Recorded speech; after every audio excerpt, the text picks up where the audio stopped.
Dear participants, you may all know the Teachers' Day, 5th of September, happens to be the birthday of Sarvapalli Dr. Radhakrishnan, who was the President of India.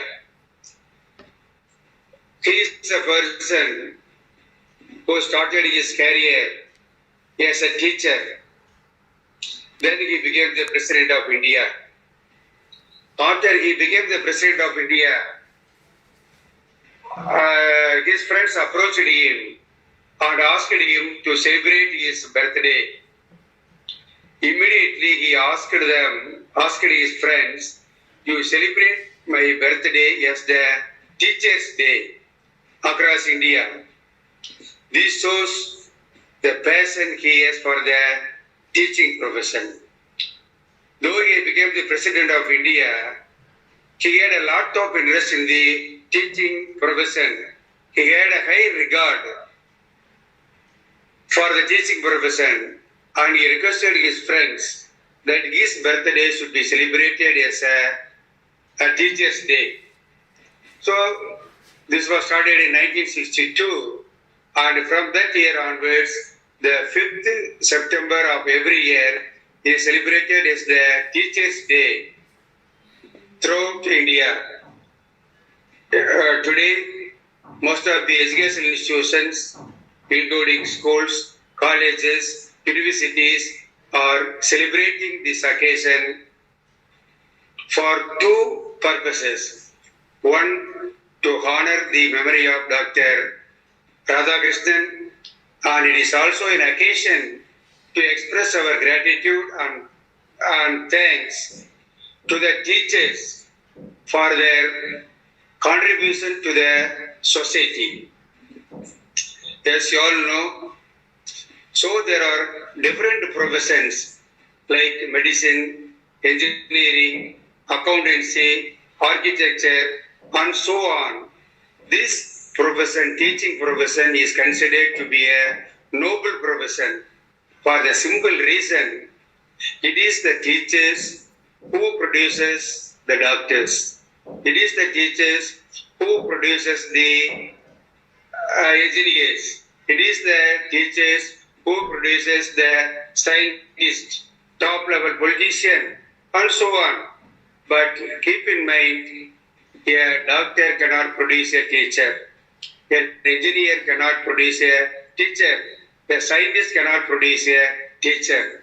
So that is the specialty of the teaching profession.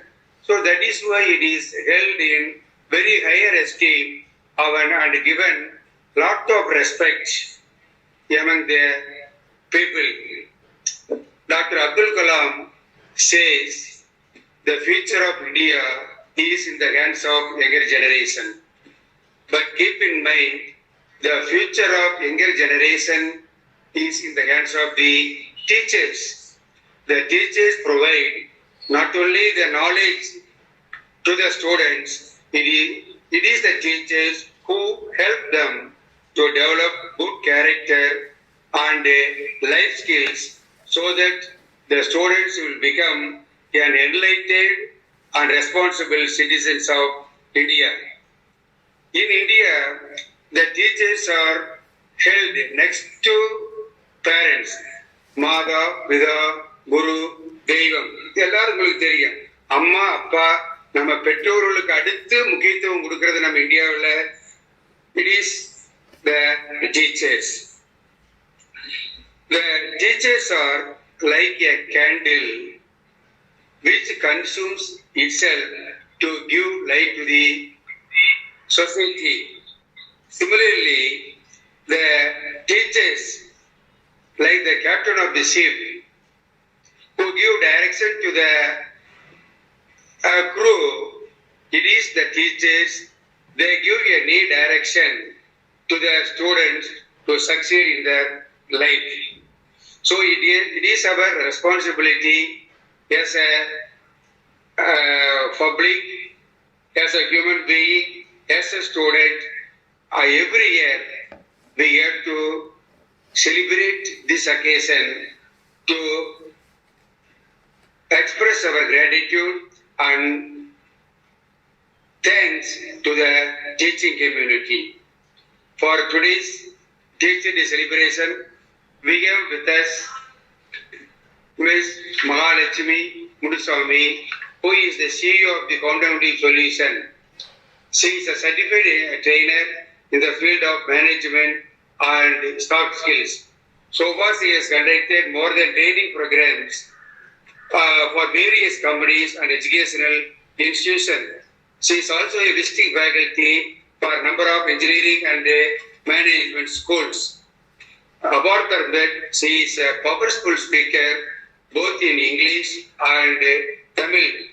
Only 2 days back, I called her over the phone and requested her to address our students via online on the occasion of this teacher day celebration. Without any hesitation, she happily agreed to address our students. Now she is with us on the online to deliver her teacher day address. On behalf of the SIIMS and on my own behalf, I am extremely happy in extending a warm welcome to our chief guest, Mrs. Mahalakshmi Muniswamy. I also take this occasion to extend a warm welcome and felicitate all the teaching community, teachers and students, and I take this occasion to express the organizations for giving the opportunity to deliver my president's address. Thank you. Thank you, sir. That was a wonderful speech. First of all, I'd like to thank our chief guest for accepting an invitation and spending her most valuable time with us. Ms. Mahalakshmi is the CEO of Quantum Leap Solutions with the experience of 21 years in her area of training, coaching and consultation. She is a state topper and in a diploma engineering and a graduate in sociology. She is also a certificate trainer in the field of management and soft skills and a professional counselor and a motivational speaker. She has conducted over 2,000 training programs for various companies in India and abroad, leading corporates like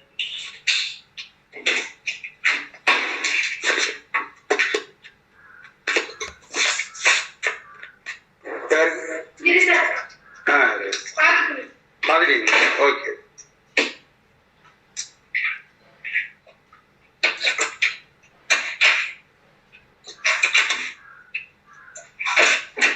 Sanjay, you are not audible, ma.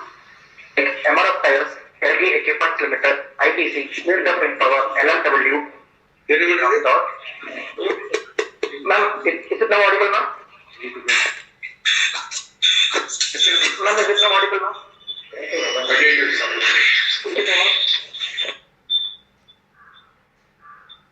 Ma'am, is it now audible? It is audible. You can continue, Sanjay. Yes, ma'am. She has conducted over 2,000 training programs for various companies in India and abroad, leading corporates like MRF Tires, LG Equipments, etc., ITC, ZF Wind Power, LMW, Ramco Cements, etc. take her training programs on regular basis. She is a visiting faculty at Banariman Institute of Technology and KPR Institute of Technology and conducts faculty development programs for leading educational institutions. She reaches out her audience powerfully with a logical and systematic presentation of thoughts, both in English and South Indian vernaculars. Her sessions has been in demand for various forums like CII, NIPM and CPC. She has worked closely with leading business houses in elaborate exercise for arriving at their organizational values. Coming from a strong relationship background, it exposed to the spiritual world, she has the expertise to put across the spiritual concepts in rational and systematic manner. She is a multi-faceted personality, amateur theatre artist, entrepreneur, debater, and also a sportswoman. She is passionate about bringing in the cultural awareness and sociological transformation. Thank you for accepting our invitation, ma'am. Now I call upon Ms. Mahalakshmi, CEO of Quantum Leap Solutions, to address the gathering. Thank you, Sanjay, for the lovely introduction, and I would like to thank the director and Madam Tamarai Selvi for having invited me and coordinated for the entire exercise. Thank you very much. And once again, a very good morning to all of you. Am I audible enough, ma'am, or should I speak a little louder? Yes, ma'am. Audible, ma'am. Yeah, fine. Thank you. Yes, we all know that we are celebrating September 5th as Teachers' Day because it is the birthday of Sarvepalli Radhakrishna, who rose from the level of a teacher to become the president of this country. And I would like to start my talk with a small anecdote. In the year 1757, in Thailand, a group of Buddhist monks were carrying a huge statue of Buddha made of terracotta, which was kept in a tin shelter for about 200 years. They had to move the statue to a vihara, which was specifically constructed for this purpose. And as they were carrying the statue, they had to pass through a jungle. It was almost sunset, and it started pouring heavily. And they decided to take rest. So they kept the Buddha under the tree and took shelter in a vihara, had their food and went to sleep. It was almost midnight and one of the Buddhist monks decided to answer the nature's call, and he went out, and good to see, rain had stopped, the full moon was outside. He also decided to go and check on the Buddha, and to his surprise, from a distance he found golden light was emanating from the Buddha statue. He went closer to see what had happened. As they had used chains, pulleys, etc., it was a huge statue weighing almost 6 tons. And as they had used chains, pulleys, etc., the statue had developed some crack. And because of heavy rains, some of the terracotta, the clay had been washed out. And good to see, when he peeped inside, he found that indeed, the Buddha statue was made of solid gold. And the story goes that, in fact, the statue was made 200 years prior to that by their ancestors in solid gold, and it was covered with clay terracotta to protect it from being stolen by the Burmese invaders. Because Burmese invaders, they had a habit of, taking all these statues and melting them for the gold. So for protecting that, they had covered it with terracotta. To me, my dear friends, this incident is highly significant. There is a golden Buddha in every one of us. And that golden Buddha is the potential to become great in life. And what is stopping us from realizing that potential is layers and layers of ignorance. And that is the terracotta which is covering our potential. And teachers play a major role in removing these layers of ignorance. One of the words used for teachers in India, specifically in Indian context, is guru. And you will not find a word similar to this or parallel to this in any other language in any part of the world, because this concept of guru is unique to Indian tradition and culture. This word guru, actually it is a Sanskrit word made of 2 syllables. Gu plus ru is guru. And the definition for the word guru in Sanskrit is Gukaro andakaraha rukaro tat nivattakaha iti guruhu. Means what? Gu means dark and ru means light. Darkness represents ignorance and light represents knowledge. And a guru is supposed to be a person who would remove your ignorance, the darkness, with a light of knowledge, and therefore he is called a guru. And that is a unique Indian concept. In any other part of the world, now if you look at it, there are 3 levels of teaching. And the first 2 levels of teaching you will find in any other part of the world also. The first level of teaching happens in the relationship between a teacher and a student. The relationship is of a teacher and a student. It is called Adhyapaka and Vidyarthi, where transfer of information happens. The teacher gives information and the student receives information. So transference of information happens, and this is a very basic level of teaching. And a second and a higher level of teaching, happens in the relationship of a master and a disciple. Acharya and Shishya relationship, it is called. Now, the master does not teach information. The master creates real life situations where information is used by the student and he is able to see the results of the information, and that is when information becomes knowledge. It is not hearsay. It is because somebody said me so. I know it works. And this is transference of knowledge. All your project works guided by your teachers, your professors in the institutions, your in-plant trainings, your guided experiments that you do in colleges. This is the relationship of a master and disciple. And this also you would find in some parts of the world, in most parts of the world. I'll give you a small example for you to understand this. It seems a Japanese samurai warrior. Samurais, they belong to a warrior clan in Japan and they are very highly respected in the society. He goes to a Zen master. Now, Zen is a mystical dimension of Buddhism. And those monks are called as Zen masters. He goes to a Zen master's place. He finds the master seated in front of him. About 200-300 disciples are there listening to him. Very arrogantly, this samurai warrior walks towards him, looks at him and asks him this question. He asks him, "Hey master, tell me what is the way to heaven and what is the way to hell?" The master lifts his head, looks at him and says, "You idiot, you don't even know the answer for the simple question."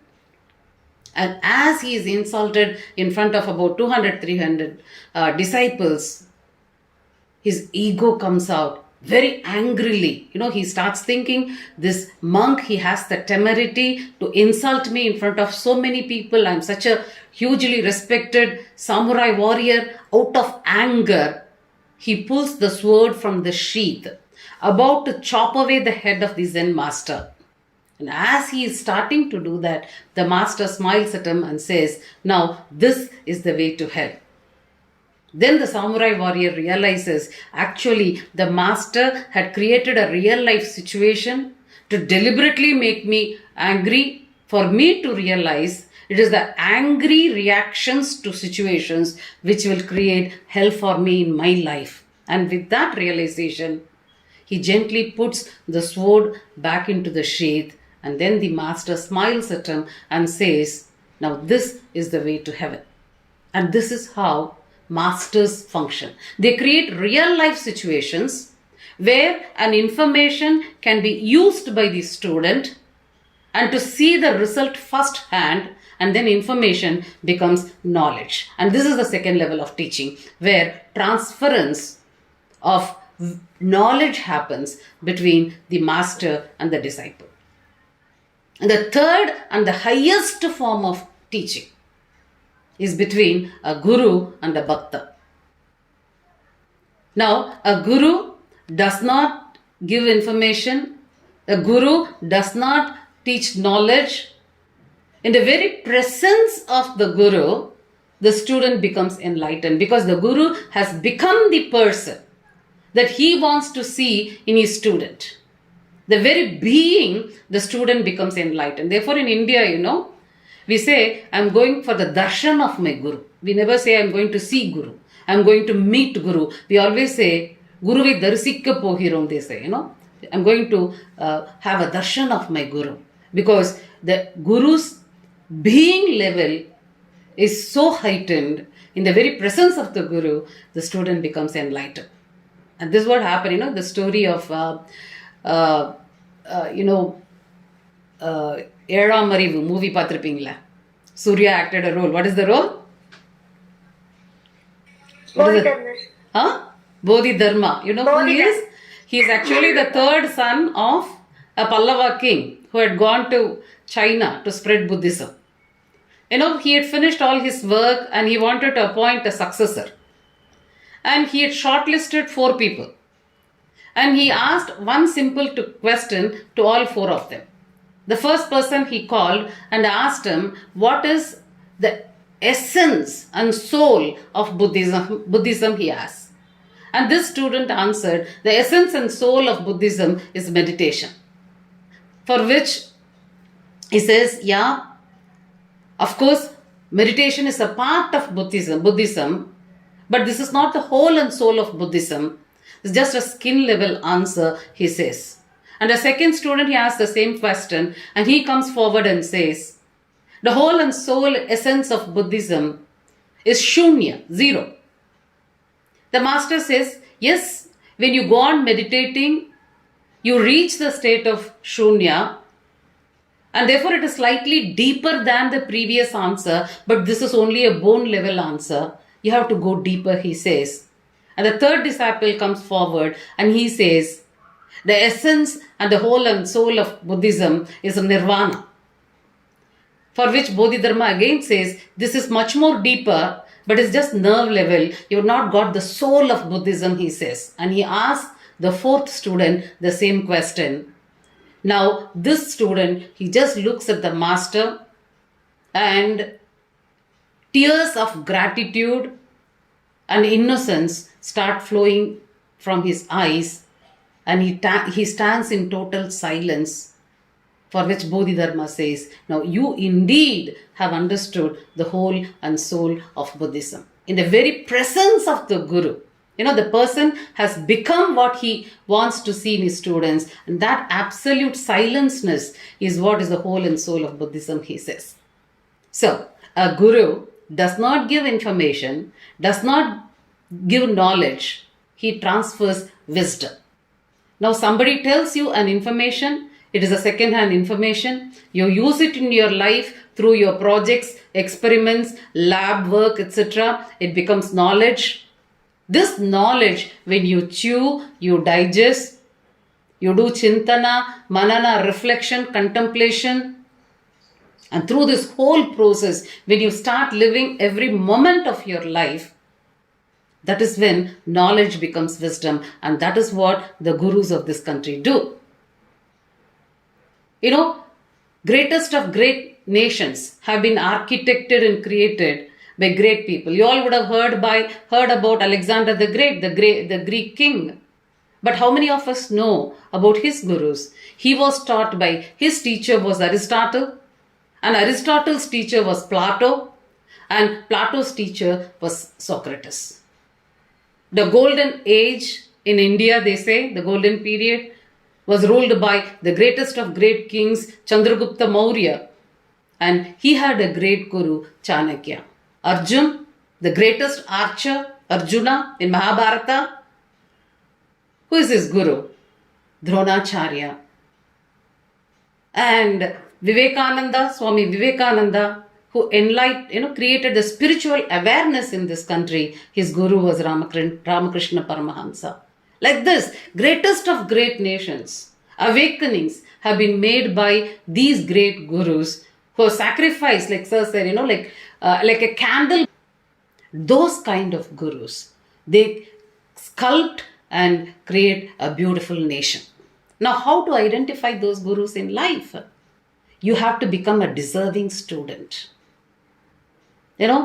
Somebody asked this question to a great guru, how to find the right guru? And he says, when the student is ready, like Kabir Das says, like a pyasa in a desert. Pyasa means a thirsty person. Just imagine you are walking in the desert, your water got over, and you are so thirsty. And how a thirsty person in a desert will look out for water. With that kind of a thirst, you seek knowledge, you seek wisdom. The right guru comes running to you. And then everything in creation becomes a guru for you. Everything in creation. One more beautiful anecdote. It seems, that Dattatreya, I don't know how many of you have heard about him. He's a 9-year-old boy. He's walking in a forest. And there is so much of, tejas we say, aura, beautiful light emanating from him. The king of the kingdom is passing by the side on a horse. He looks at this boy and with his tejas, he realizes such a young boy with so much of tejas. And he asks him this question, oh boy, if a small boy can have this kind of a tejas, the king was wondering who his guru might be, who his teacher is. And he asks him, who is your guru? The boy says, which guru are you asking? I've got 24 gurus. 24 gurus? Who are your gurus? He says, sun is my guru, moon is my guru, flower is my guru, plant is my guru. He goes on giving all nature's names. Is it? The king asks, what did you learn from the sun? For which the boy says, the sun lights up the gardens of the universe and it lights up the gutters of the universe, and it does not differentiate between the garden and a gutter.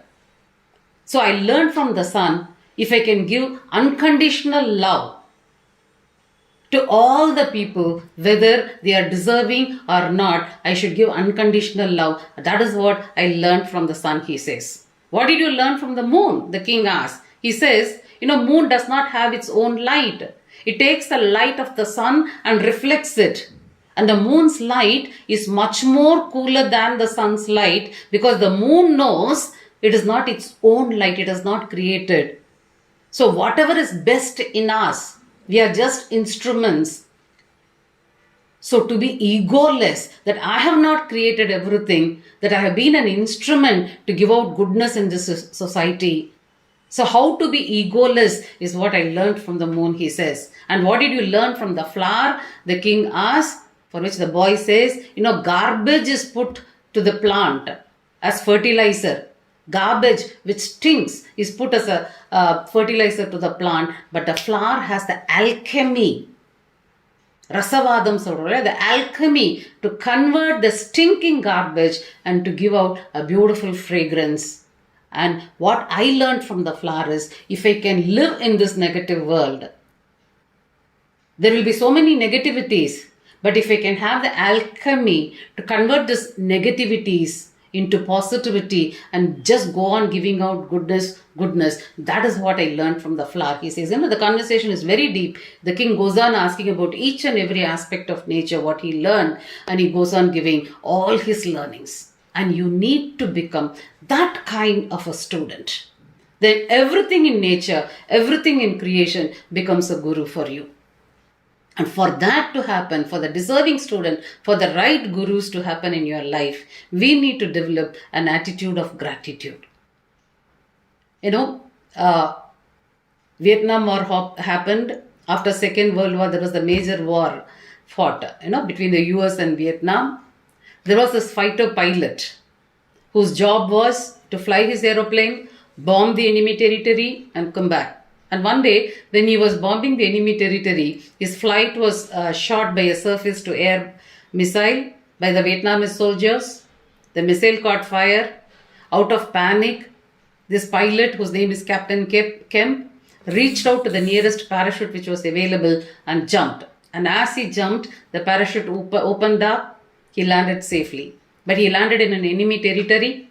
So the Vietnamese soldiers, they captured him, they put him in the jail.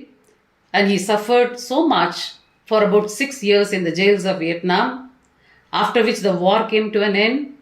Prisoners of war were exchanged. He also got released. He went back to the US.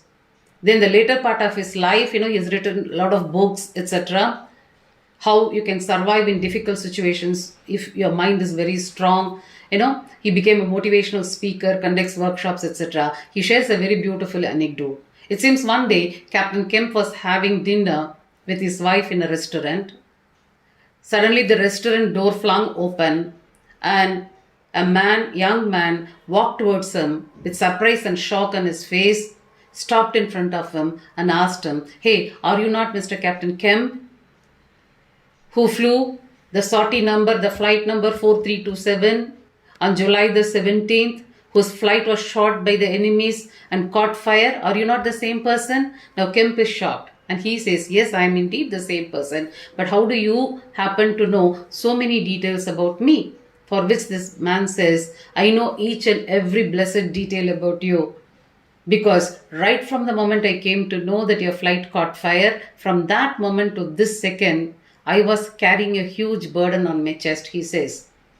Now Captain Kemp is more shocked. Yes, because my flight caught fire, why were you carrying a huge burden? For which this person says, because I'm the one who packed the parachute for your flight. And when I came to know that your flight caught fire, there were so many questions in my mind. Did I check the parachute properly? Did I fold it in the right manner? Did I keep it in the right place? Could you reach it out on time? Did you jump on time? And when you jumped, did it open up? Could you land safely? Was your life saved? So many questions were in my chest, but nobody knew any answers for these questions. Therefore, I was carrying a huge burden. Now looking at you alive safely, I feel relieved and happy that I did my job properly, he says. And that moment, Captain Kemp realizes the second that he jumped from the parachute, him being alive or dead depended upon this person doing a proper job. And with tears of gratitude in his eyes, he got up and hugged this person and thanked him from the bottom of his heart, saying that, thank you, my dear friend, for saving my life. There are so many people who pack our parachutes, and the role of teachers is a huge role in packing our parachutes, in removing the layers of ignorance, and we need to develop an attitude of gratitude, which we are doing in the form of celebrating Teachers' Day every September 5th. In Indian tradition, it is said that every child who is born in this country or in this planet, we come with three major debts. Kadan. Rina, it is called as Rina in Sanskrit. Rina means debt, a debt of gratitude. First debt of gratitude is the debt that you owe to the society. It's called as Lokarina. Now the schools and colleges which have educated you, you have not started them, you are not running them. The financial institutions which fund your education most of the times, they're not started or being run by you. There are so many things that we receive from the society. And there is a debt of gratitude we owe towards the society. And that debt can be settled by, after meeting your financial requirements, giving back to the society. And that is what alumni associations do by and large in this context, isn't it? Once they are settled in their life, they go back to the educational institutions, help the educational institutions also grow, and the new students also to come up in life. And that is how, in this context, we can settle our Lokarina, the debt of gratitude we owe to the society. And a second debt of gratitude that we all carry is Rishi Rina, it is called. The debt of gratitude you owe towards the teachers who honed you, who removed the rough edges for you to become a beautiful statue, for you to remove all those terracottas of ignorance, for you to realize the true potential. And that is a difficult Rina to settle. And the way to do that is practice whatever virtues that you learn from them, internalize them, convert them from information to knowledge, become wise enough in life that you would start more and more creating such great students in your life. And that is how you can pay back this Rishi Rina. And a teacher is the only person who has the right to say, a right to call a doctor or an engineer or an IAS officer after the parents who created them, that is my boy, that is my girl. Only the teachers have the right to say, right? And becoming the person that the teacher has sculpted you to become, and then you sculpt more people like you, then the Rishi Rina gets automatically settled. And the third is Pitru Rina, it is called, means the debt of gratitude you owe to your lineage, your parents, who introduced you into this world and who were your first teachers. And that is a very, very difficult debt of gratitude to settle. And the way to settle that debt is to lead such a noble and great life that a few people in your community, a few people in your society can look at you and pass a remark to have created such a beautiful human being. What tapas, what penance the parents would have done. If you can live that kind of a noble life, then automatically that rina also gets settled. There's a beautiful Tirukural. It says, Mahan Tandai Kaatrum Udavi, even Tandai Idnotran Kollenam Sol. So, Pitrurina, Lokarina, and Gururina, for you to settle that, you need to develop an attitude of gratitude. Are you getting what I'm saying, guys? And then the teachers can evolve from the role of a teacher to a master to a guru. And each and every individual requires such gurus. Then individuals transform, because of which communities will transform, and because of which the nation becomes better architected, and the students can become a Dattatreya in the process, deserving the great gurus of life. With this understanding, I spoke of Sarvepalli Radhakrishna, who rose from the level of a teacher to become the president of this country, but only in this country, a great teacher, a great president, Abdul Kalam, after his tenure got over, went back and became a teacher once again, so that the cycle continues, because a teacher never retires in life. Are you getting what I'm saying, friends? So it is not one day every year you just celebrate Teachers' Day and then you forget about it. You live your lives the way that you want to live. Every moment when you uplift your being level, then nature becomes a guru for you. And with such great students and with such great gurus, great nations will get architected. And that architecture of nations never can be shaken by any invaders or any other foreign philosophers or any other dogmas and beliefs. So with these few words, I would like to thank once again your organization, your director, and all of you for having given me an opportunity to share my thoughts and views on Teachers' Day. So thank you very much. If you've got a couple of questions, I don't mind taking them, or I will leave you to your celebrations further. Thank you. Thank you, ma'am. That was a wonderful speech. Very few have the power to educate today's youth. So I kindly call upon one of our students to say something, share a few words about our teachers. Anyone?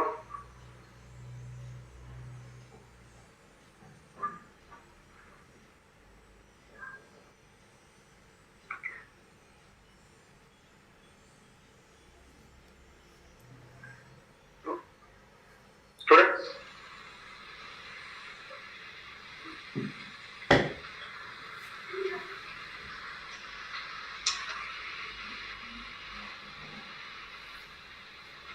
Sanjay, you share your own points, ma. Sanjay, you share your points. Ma'am,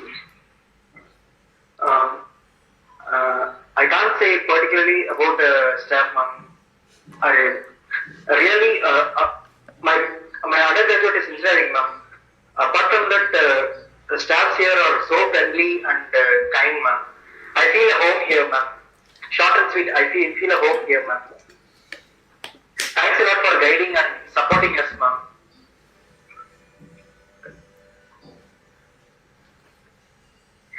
I kindly request respected faculty, Mrs. Sharmila ma'am, to say a few words.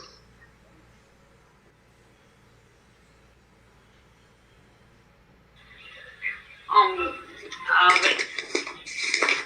Am I audible? Yes, ma'am. Yes, ma'am, you're audible, ma'am. Okay. So thank you very much, Sanjay, for giving me an opportunity. Very good morning, ma'am, director, sir, and all the faculty members and students. So I thank everyone for organizing this Teachers' Day. So we are all very happy for organizing. So Mahalakshmi ma'am, so ma'am, you have given a wonderful talk. So relating all the historical events, so which are very, very important, and relating so all these concepts so can be related to management and how the people should actually be to be a very good human. So all these things can be practiced, should be practiced in a real life by every one of us. So by the faculty members as well as the students, it's a very good, motivating and inspiring talk, ma'am. So thank you so much. Thank you so much, ma'am. So I thank all the students for giving this opportunity. Thank you so much. Thank you, ma'am. Now I kindly request our faculty, Mr. Shiva sir, to share his experience.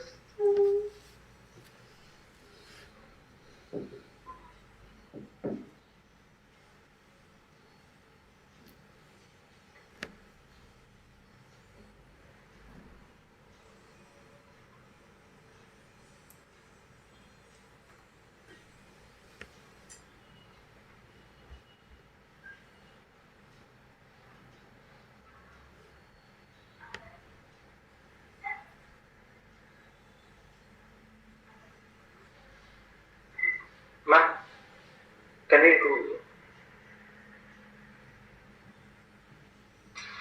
Is he with us, ma? Shiva sir.